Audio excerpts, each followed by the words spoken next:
할렐루야. 오늘도 함께 예비하는 우리 모든 가족들에게 하나님의 은혜와 능력과 평강이 넘치기를 주님의 이름으로 축원합니다. 나이가 들어 어린아이를 품에 안을수록 드는 생각은 아이가 예쁘다는 것, 그래서 아이에게 무엇이든지 다 해주고 싶다는 마음입니다. 그리고 동시에 스치는 생각은 하나님께서 고아를 불쌍히 여기라는 말씀이 무슨 뜻인지 조금은 알게 됩니다. 지난주에 창원에서 있었던 일이 보도가 되었는데, 탯줄도 끊지 않은 신생아를 쓰레기 더미 옆에 버린 것을 동네 할머니들이 구원해 냈다는 얘기입니다. 그런데 이런 일들이 어쩌다 있는 것이 아니라 매일 일상적으로 일어나고 있습니다. 어떤 이유로든지 아이를 낳아 버리는 일은 죄악 중에 죄악이요 폐악입니다.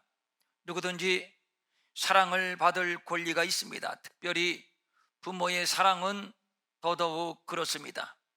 그런데 이유 불문 부모의 사랑을 받지 못하는 아이야말로 가장 불쌍한 아이요. 그래서 신체적, 정서적, 정신적 어떤 형태든 아이를 학대하는 것, 이것은 절대로 안 될 일입니다. 우리나라 특유의 호칭이 있는데, 아이를 낳게 되면 이름을 부르지 않고 누구 아빠, 누구 엄마로 부릅니다. 일각에서 논란이 있기는 합니다만 저 개인적으로는 괜찮은 호칭이라고 생각이 듭니다. 자식을 낳기 전까지는 자신의 삶을 살았지만 자식을 낳은 이후로는 자기의 삶은 없어지고 누구 아빠, 누구 엄마의 삶을 살게 됩니다. 여기에 부모의 막중한 책임이 담겨 있습니다. 부모의 책임보다 막중하고 숭고한 것은 없습니다. 자식을 위해서 죽을 수 있는 사람이 있다면 유일하게 부모입니다. 대단하다고요? 아닙니다. 대단하지 않습니다. 아주 자연스러운 일입니다. 부모이기 때문입니다. 하나님의 사랑에 가장 근접한 사랑을 부모의 사랑에 비유하는 이유가 바로 여기에 있습니다.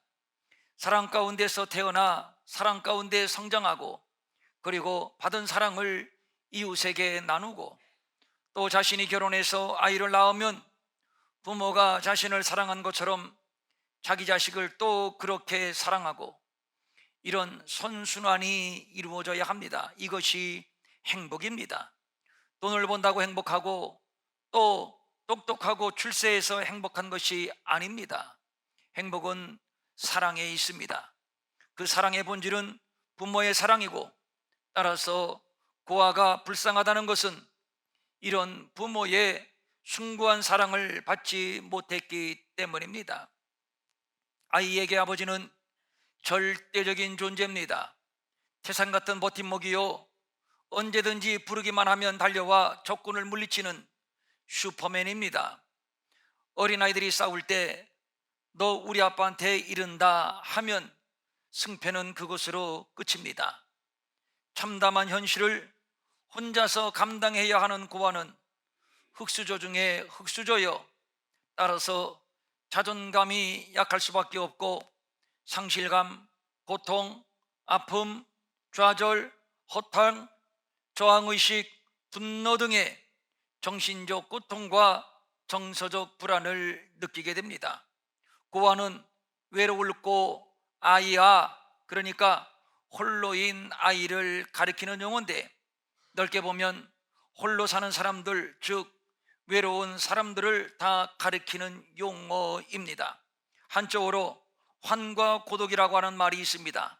이 말은 호라비, 과부, 고아, 자식이 없는 외로운 사람, 이렇게 네 부류의 사람을 일컫는 말입니다. 폭넓게 이런 사람들을 고아의 부류에 포함하는데, 한마디로 말하면 아무도 돕는 이 없는 외롭고 고독한 홀로인 사람을 말하는 것입니다. 그런데 문제는 실제로 고아는 아닌데, 고아처럼 외롭고 고아처럼 고독하고 그래서 우울하고 죽고 싶은 고아의식으로 살아가는 사람들이 현대인일수록 굉장히 많아지고 있다는 사실입니다. 우리나라 국민 중 곤경에 처했을 때 도움을 받을 가족이나 친구가 없다는 사람이 27.6%로 OECD 회원국 중 최하위라는 보고가 있고, 거기에다가 2035년이 되면 우리나라 세 집당 한 집꼴로 1인 가구가 되는 것으로 조사되고 있습니다. 자식에게 부모, 부모에게 자식은 서로에게 안전과 자유를 보장해주는 보이지 아니하는 끈으로 연결되어 있습니다. 부부관계도 역시 마찬가지일 겁니다. 당신이 있기에 내가 편안하고 또 안전합니다. 위험을 만날 때 도움이 되고 또 서로 간에 격려가 됩니다. 인생사의 여러 문제를 서로 함께 의논합니다. 그래서 동반자라고 합니다. 이것은 스승과 제자의 관계도 마찬가지입니다. 제자에게 스승은 든든한 자유와 안전을 보장해주는 존재입니다. 그런데 이 스승은 보통의 스승이 아닙니다. 기적을 나타냅니다. 먹을 것도 만들어줍니다. 인품도 훌륭합니다. 곧 예수님이십니다. 제자들에게 예수님은 단순한 스승이 아니었습니다. 믿음이었고 사랑이었고 소망이었습니다. 안식일에 배가 고파서 미리삭을 잘라 먹었는데 이것은 사사건건 예수에게 트집을 잡는 바리새인에게 호재였습니다. 하여 때는 이때다 예수님에게 따집니다. 당신의 제자는 어찌하여 안식일을 지키지 않고 밀을 잘라 먹습니까? 제자들의 입장에서는 당연히 조심했어야 했습니다. 포도밭에서는 갓근을 고쳐 매지 말라는 말이 있는데 빌미를 제공하지 말았어야 했습니다. 누가 봐도 사려 깊지 못한 행동이었습니다. 이제 예수님에게 불호령이 떨어질 겁니다. 그런데 예상과는 전혀 뜻밖의 상황이 벌어지는데 예수님이 제자들의 편을 들어주는 겁니다. 나는 성전보다 더 크고 내가 안식일의 주인인데 죄 없는 내 제자들을 정죄하지 마라. 오히려 바리새인들을 꾸중하시고 제자들을 두둔해 주셨습니다. 역시 예수님은 유대인의 왕입니다. 능력도 있고 인품도 훌륭하고 완벽합니다. 이제 로마를 몰아내고 새로운 유대 나라를 건설하면 예수님은 왕이 될 겁니다. 충분히 자격이 있습니다. 고향, 가족, 삶의 터전을 다 버리고 스승을 따랐을 때에는 이런 꿈과 기대가 있었기 때문입니다. 사람 잘 봤습니다. 그때 예수님을 따르기를 참 잘했습니다.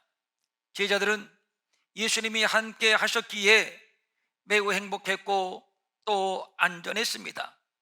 이제 때가 무르익었고 만반의 준비도 되어 있습니다. 예수님의 결행만 기다리고 있습니다.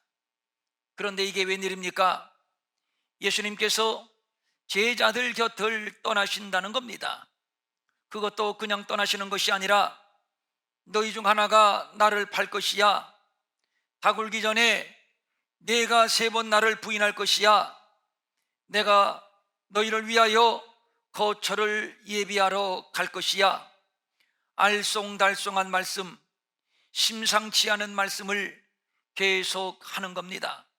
결론적으로 예수님께서 죽으신다는 말씀이요, 제자들 곁을 떠나신다는 말씀입니다. 제자들의 입장에서는 하늘이 무너지는 충격 그 자체입니다. 죽음은 영원한 이별입니다. 꿈도 야망도 산산조각이요 하루아침에 고아신세입니다. 제자들은 다급한 마음으로 말합니다. 주여, 어디로 갑니까? 말씀해 주세요. 어디로 가든지 우리가 따라가겠습니다. 주를 위해서라면 우리가 목숨을 버릴 각오도 되어 있습니다. 이대로 예수님을 떠나게 할 수는 없습니다. 그래서 굳이 떠나야 하신다면 같이 가자고 부탁하고 있는 겁니다. 제자들은 버려지는 두려움, 홀로 남는 두려움, 즉 고아가 되는 두려움에 사로잡힌 것입니다. 이에 예수님이 말씀합니다. 내가 너희를 고아와 같이 버려두지 아니하고 너희에게로 오리라. 내가 너희를 고아와 같이 버려두지 아니하고 너희에게로 오리라. 이 말씀에 아주 중요한 기독교 신앙의 진수가 담겨 있습니다. 첫째, 나는 죽지만 죽지 않는다는 말씀입니다. 분명 예수님은 죽으실 겁니다. 그것도 일반적인 죽음이 아니라 십자가의 죽음이요, 물과 피를 다 쏟는 죽음입니다. 거기에다가 로마의 경비병들이 철통같이 무덤을 지킬 겁니다. 이 정도면 끝입니다. 누가 봐도 죽은 것이요, 누가 봐도 끝입니다. 다시는 예수님을 보지 못할 것입니다. 이제 제자들은 완전 낙동강의 오리알이 될 겁니다. 그런데 말씀합니다. 내가 너희를 고아와 같이 버려두지 아니하고 너희에게로 오리라. 즉 죽지만 죽지 않는다는 말씀, 부활을 말씀하는 겁니다. 병사 가운데 하나가 예수님의 옆구리를 찔렀을 때 물과 피를 다 쏟으셨습니다. 생명의 샘이 파괴됨과 동시에 죽음을 최종적으로 확인하였음을 증명하는 겁니다. 예수님은 완전히 숨을 거두셨습니다. 그리고 시신을 무덤에 안치하고 돌문으로 닫아 버렸습니다. 그리고 3일이 지났습니다. 그런데 3일째 되는 날 이른 새벽 돌문은 옮겨졌고 예수님은 살아나셨습니다. 주의 천사가 이렇게 말합니다. 그가 여기 계시지 않고 그가 말씀하시던 대로 살아나셨느니라. 예수님께서 한때 죽으신 것은 사실이지만 그러나 그 죽음의 기간은 고작 3일에 불과합니다. 3일째 되는 날 미명에 예수님은 사막의 결박을 풀고 부활하셨으니 무덤에 계시지 아니하는 역사상 가장 유일한 인물, 바로 예수님이십니다. 아담과 하와가 범죄하여 타락한 이후 그리하여 반드시 죽으리라. 모든 인류는 죽음을 피할 수 없는 운명이요 숙명이었는데, 그런데 오직 유일하게 죽음의 권세를 파쇄하고 이기고 부활하신 분이 계시니 바로 예수님이십니다. 사도행전 2장 24절입니다. 하나님께서 그를 사망의 고통에서 풀어 살리셨으니 이는 그가 사망에 매여 있을 수 없었음이라. 죽음의 법칙에 누구도 예외는 없습니다. 흙에서 왔으니 흙으로 돌아가는 운명입니다. 여기에 누가 예외가 있습니까? 어떤 권력자, 어떤 돈 많은 부자, 어떤 성인 군자가 예외이겠습니까? 천만의 말씀, 예외는 없습니다. 그러나 오직 한 분 예외가 있으니 부활하신 예수님이십니다. 예수님은 죄가 없는 의인이셨으며 그의 죽음은 인류의 죄를 대속한 죽음이었습니다. 죽음이 더 이상 예수님을 무덤에 가둘 수 없었던 것이 바로 이 때문입니다. 호랑이를 잡으러 호랑이 굴 속으로 들어간다고 우리 예수님은 인생을 구원하러 인생 가운데 오셨고, 사단의 권세, 죄의 권세, 사망의 권세를 굴복시키고 자기 백성을 죄에서 구원하기 위하여 십자가를 지셨고 또 무덤에 들어가셨고 그리고 3일 만에 부활하셨으니, 그러므로 예수님은 죽은 자가 아니라 산 자입니다. 우리는 죽은 자를 섬기는 것이 아니라 산 자를 섬깁니다. 죽은 자를 예배하지도 않습니다. 예수님이 우리의 구주가 되는 것은 예수님은 산 자이기 때문입니다. 부모 없는 자를 고아라고 합니다. 만약에 예수님이 죽음으로 끝나셨다면, 그의 시신이 아직도 무덤에 안치되어 있다면 제자들은 당연히 고아입니다.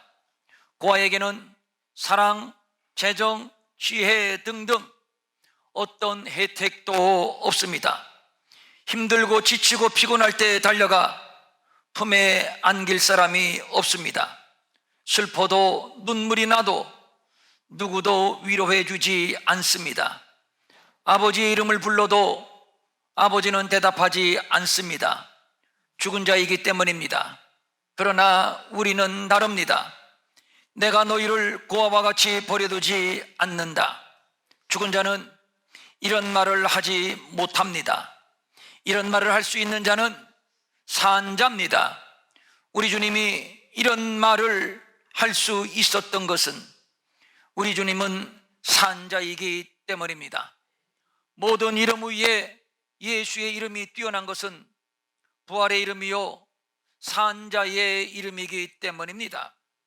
부활하신 예수님의 이름으로 귀신이 떠나가고 모든 병든 자가 고침을 받고, 무엇보다도 내 이름으로 무엇이든지 내게 구하면 내가 행하리라 기도의 응답을 받습니다.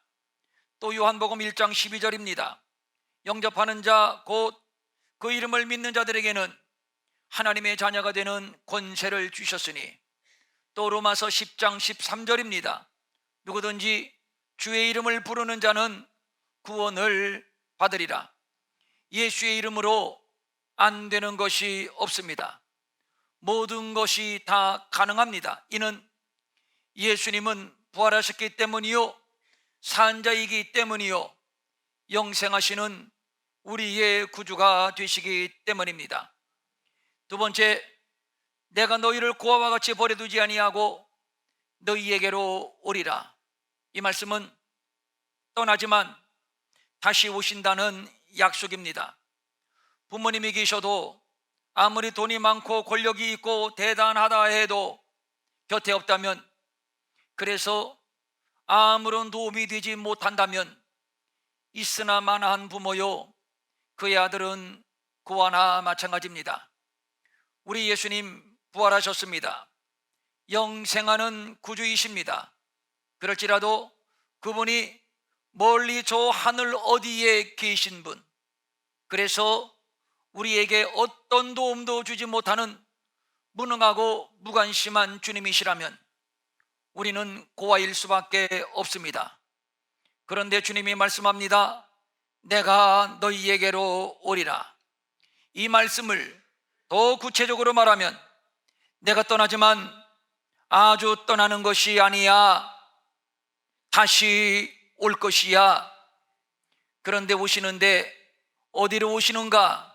그날에는 내가 아버지 안에, 너희가 내 안에, 내가 너희 안에 있는 것을 너희가 알리라.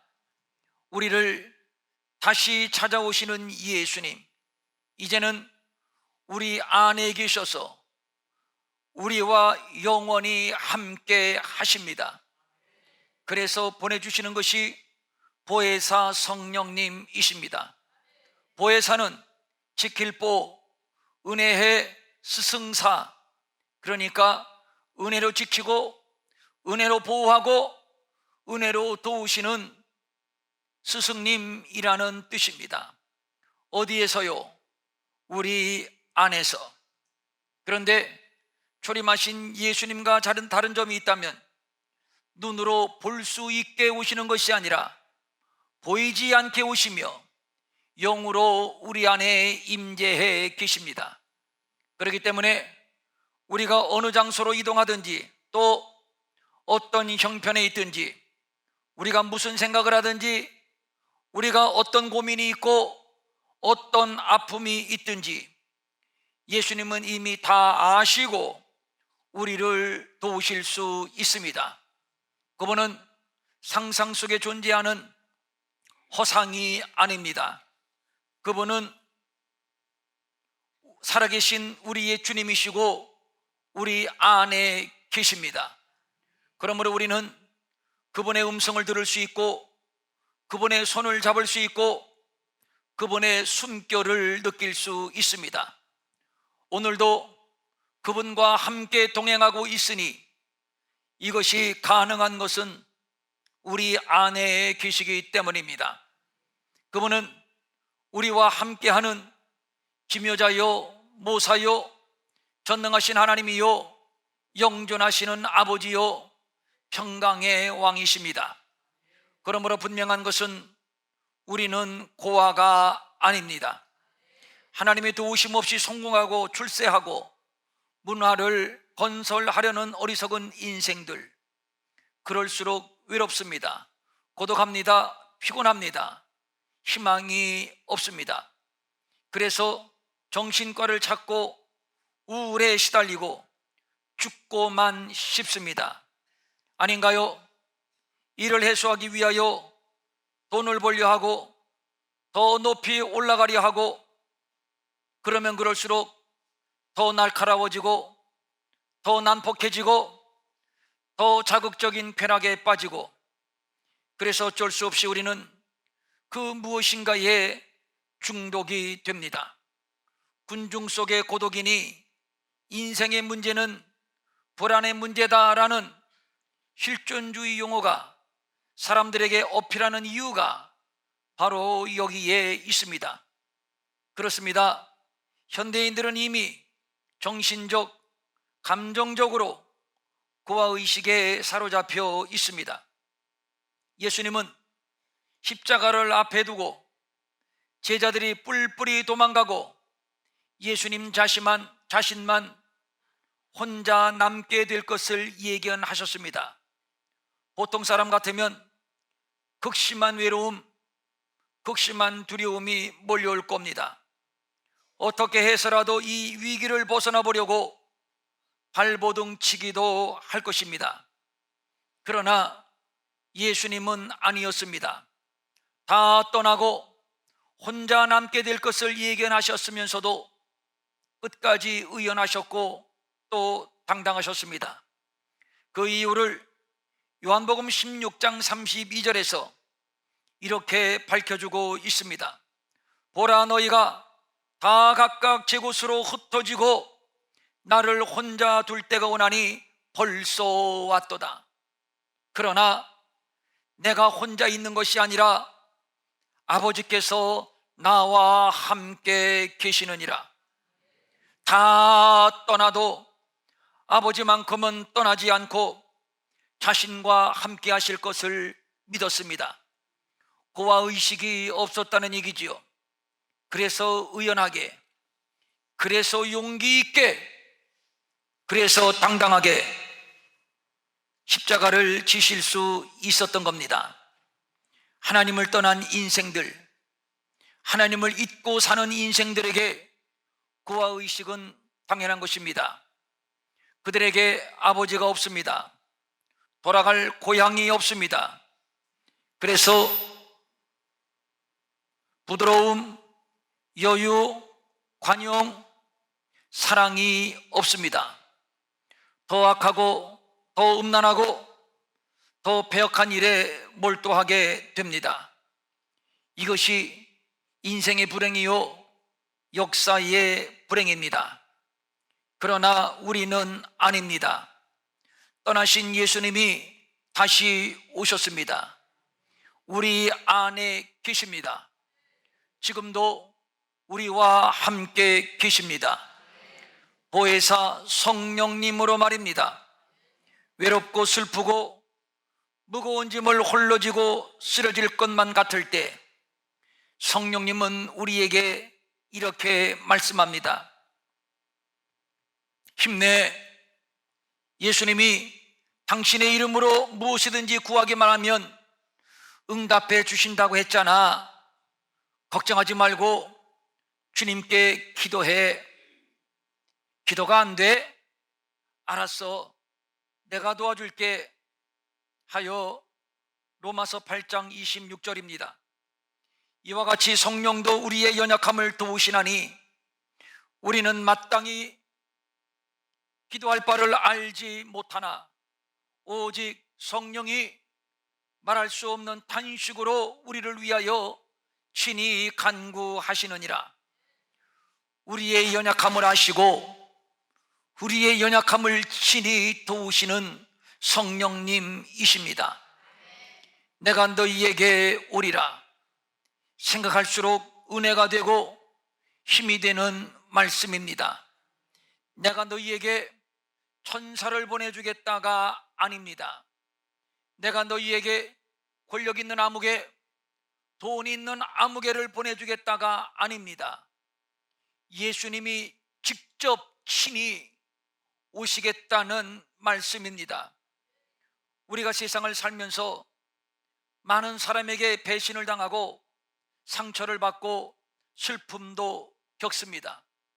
믿는 도끼에 발등 찍힌다고 우리는 늘 그렇게 살아왔고 그래서 고아일 수밖에 없는 것인데, 그런데 주님이 말씀합니다. 나는 어제나 오늘이나 영원까지 동일하게 너희를 사랑해. 너희를 누구에게 맡기지 않을 거야. 내가 직접 가서 직접 너희와 함께하고 직접 너희를 도와줄게. 이 말씀은 베드로, 도마 그리고 다른 제자들에게 하신 말씀입니다. 그런데 베드로는 예수님을 부인했던 사람이요, 도마는 예수님을 의심했던 사람이요, 나머지 다른 제자들도 모두 도망갔던 자들입니다. 그들에게 말씀합니다. 너희가 다 나를 부인해도 나는 너희를 버리지 아니하고 다시 너희에게 올 것이야. 너희가 다 나를 의심해도 나는 너희에게 다시 올 것이야. 너희가 뿔뿔이 다 도망가도 나는 너희에게 다시 올 것이야. 성령님은 우리에게 진리를 가르치시고 진리 가운데로 인도하십니다.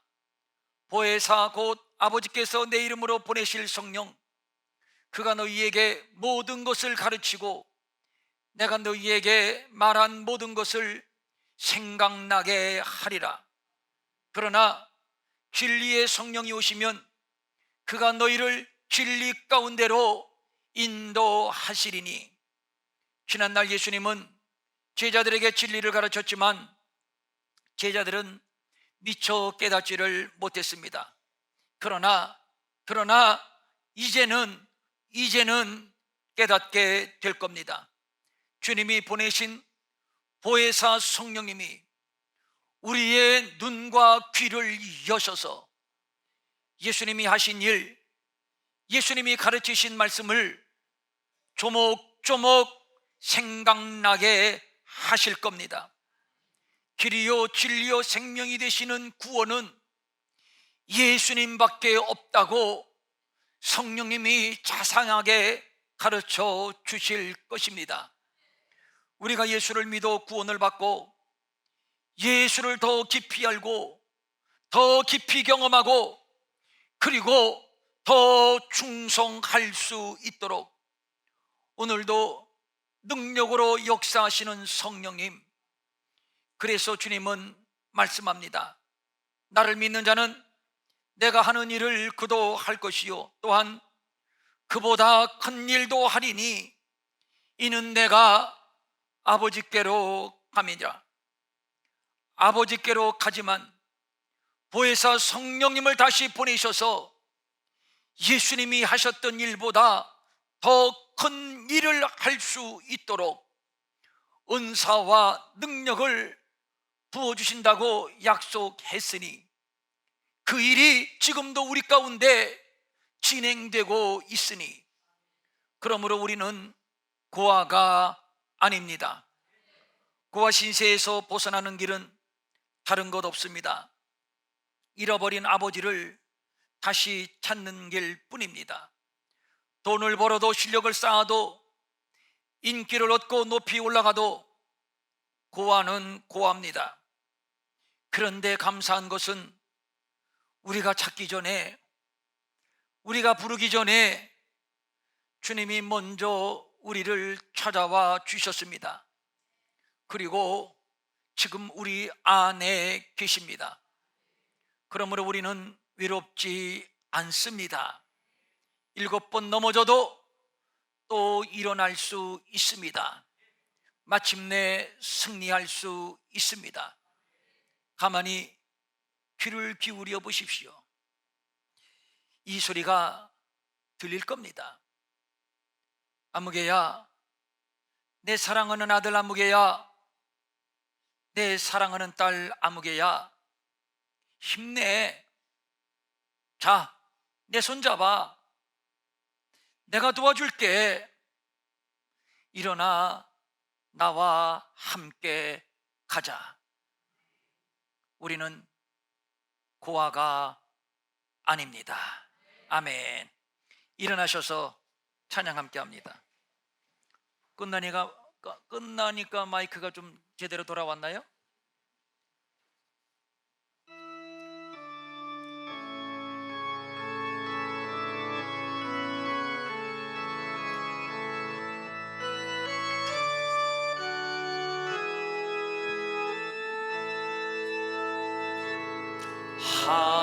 하나님의 사랑을 사모하는 자, 하나님의 평안을 바라보는 자, 너의 모든 것 창조하신 우리 주님이 너를 얼마나 사랑하시는지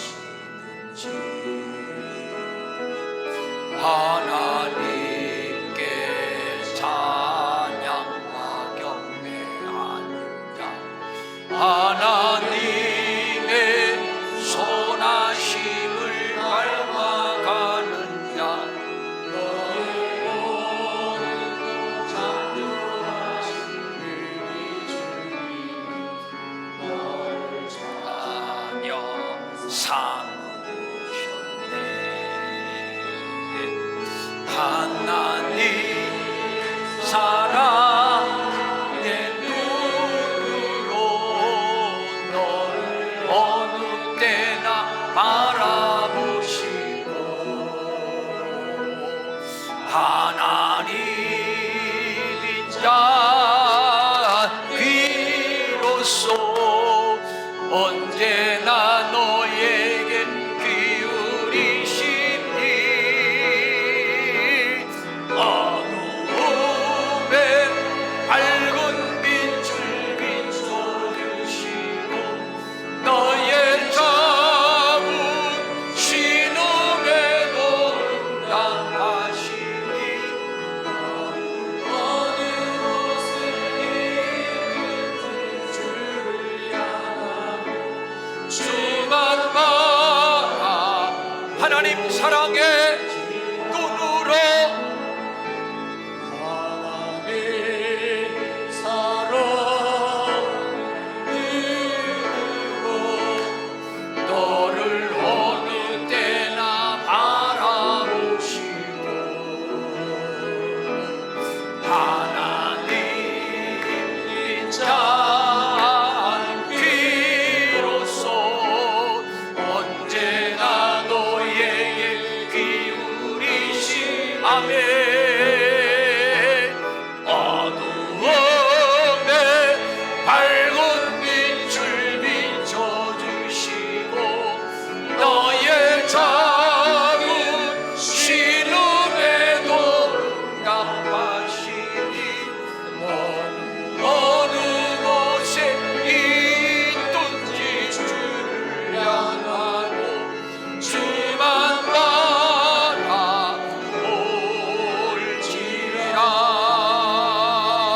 바라볼지라. 두 손 모으고 가슴에 대고 한번 따라서 하십시오. 나는 고아가 아니다. 나는 혼자가 아니다. 나는 외톨이가 아니다. 내 안에 주님이 계시다. 내 안에 주님이 계시다. 그렇게 믿으시면 아멘.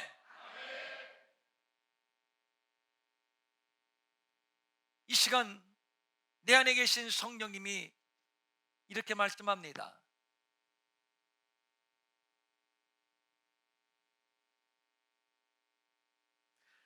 내가 네 안에 있는데 왜 걱정하니? 왜 좌절하고 왜 눈물 흘리니? 내가 있잖아. 내가 도와줄게. 자, 내 손 잡아. 여러분 한번 손 잡아 보십시오. 주님의 손. 자, 내 손 잡아. 자, 일어나자. 함께 가자. 주님 손 잡으셨습니까? 이제 일어나셨습니까? 훌훌 털고 일어나셨습니까? 이제 예배 마치고 돌아갈 때 여러분 혼자 가는 거 아닙니다. 주님 손 잡고 그 아이들 걸음마 하듯 엄마 손 걸음마 잡고 걸음마 하듯이 이제 그렇게 함께 걸어가는 겁니다. 한 번 더 따라서 하십시오. 나는 고아가 아니다. 나는 혼자가 아니다.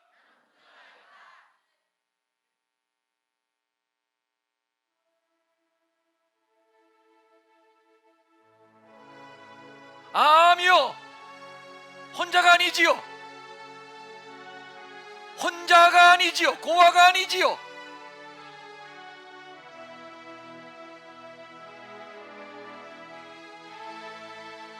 이제 우리가 주님의 손을 잡기만 하면 됩니다. 이제 우리가 주님과 함께 걸음마를 하면 됩니다.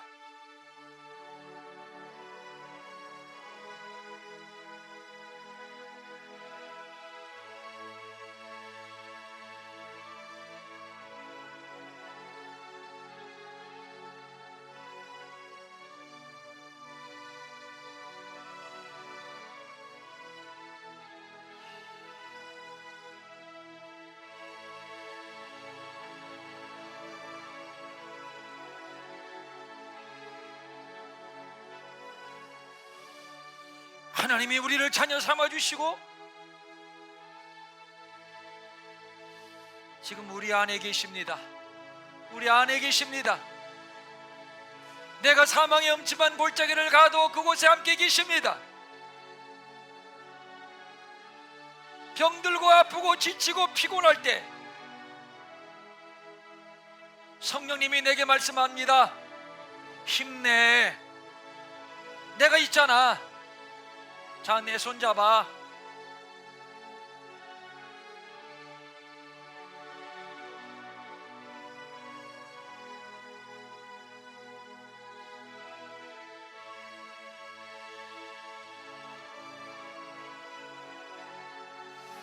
사랑하는 여러분, 이제 힘내십시오.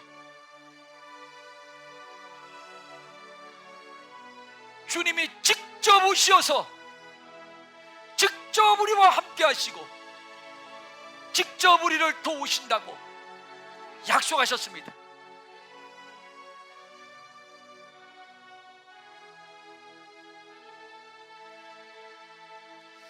주님 감사합니다. 혼자가 아니었군요.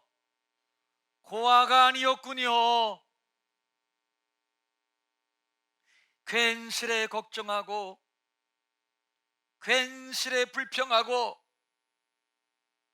괜스레 못 살겠다 한탄했군요. 나는 당신의 아들이군요. 당신의 딸이군요.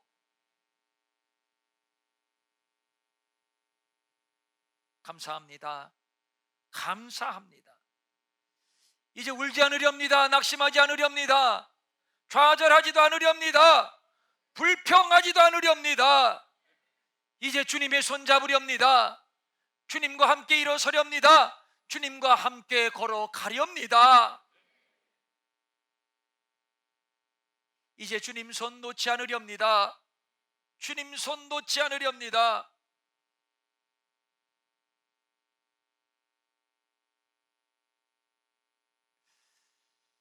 결심하는 성도들에게 이 시간 성령으로 더 충만하게 강하게 기름을 부으소서. 부으소서. 주님이 내 안에 계시다는 확신, 나와 동행하게 되신다는 확신, 나를 도우신다는 확신, 견고히 붙잡게 하옵소서. 이제 세상으로 나가는 발걸음이 혼자 내딛는 발걸음이 아니라 주님과 함께 걸어가는 발걸음인즉, 그러므로 안전할 것이며 평안할 것이며 원수가 해치지 못할 것인즉,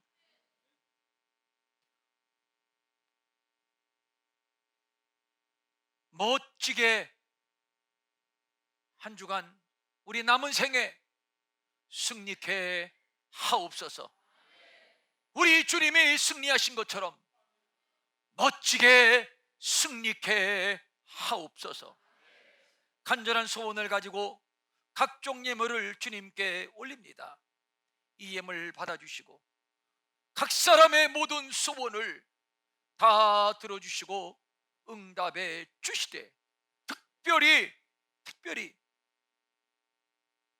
주님이 내 손 잡아주시고 내가 주님의 손을 잡고 내가 주 안에, 주가 내 안에 주님과 연합된 신령한 체험을 더하여 주시옵소서. 우리 가운데 육신의 질병으로 고통당하는 자 있습니까? 보혜사 되시는 성령님, 이 시간 기름 발라 주시옵소서. 물질 때문에 어두운 터널을 지나고 있습니까? 보혜사 성령님, 이길 수 있는 힘을 주시고 지혜를 주시옵소서.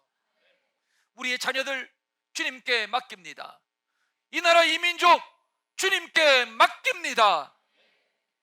우리의 보혜사가 되시는 성령님, 우리의 자녀들 이 나라 이 민족 지키시고 보호하시고 가장 좋은 길, 가장 선한 길로 인도하여 주시옵소서.